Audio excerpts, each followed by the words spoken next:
Alright, got a 2-for-1 today.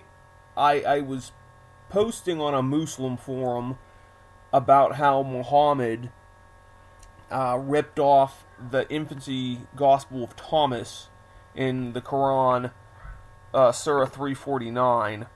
And it talks about, and to him a messenger to the children of Israel saying, I have come to you with a sign from your Lord that I determined for you out of dust the form of a bird, then breathe into it, and it becomes a bird with all his permission.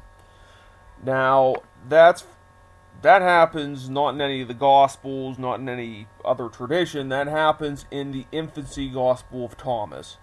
So, the Muslims weren't biting. My friend Benedetto Pietro tags a ton of them.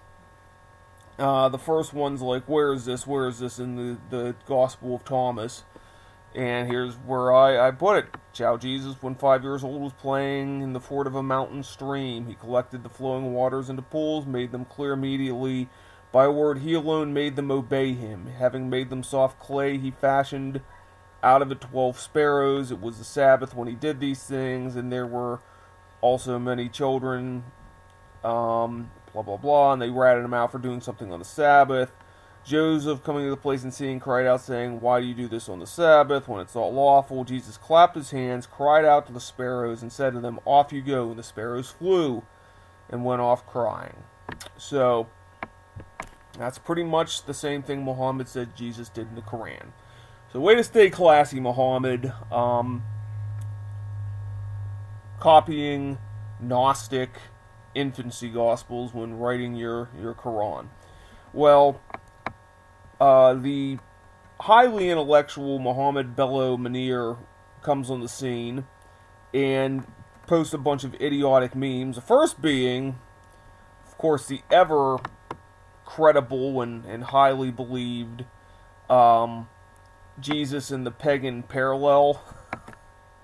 People makes that's pretty much a neon light saying, hi, I'm a moron, when you're posting that. But putting that aside, now I'm going to switch gears. Here's the second part of the 2-for-1. Jehovah's Witnesses.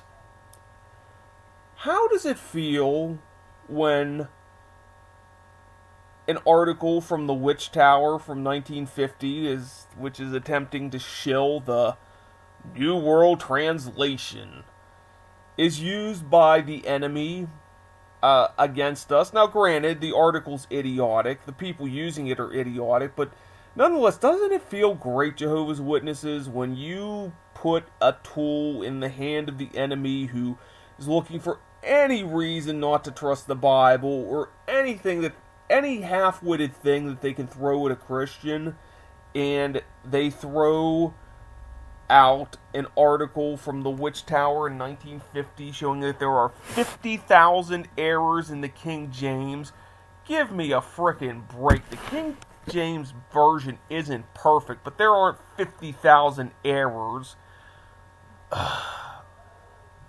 Unbelievable. So thanks a lot, Jehovah's Witnesses, loading up the gas tank of these poor half-witted Muslims. Anyway, that's what I just wanted to share. Thank you, Jehovah's Witnesses. Once again.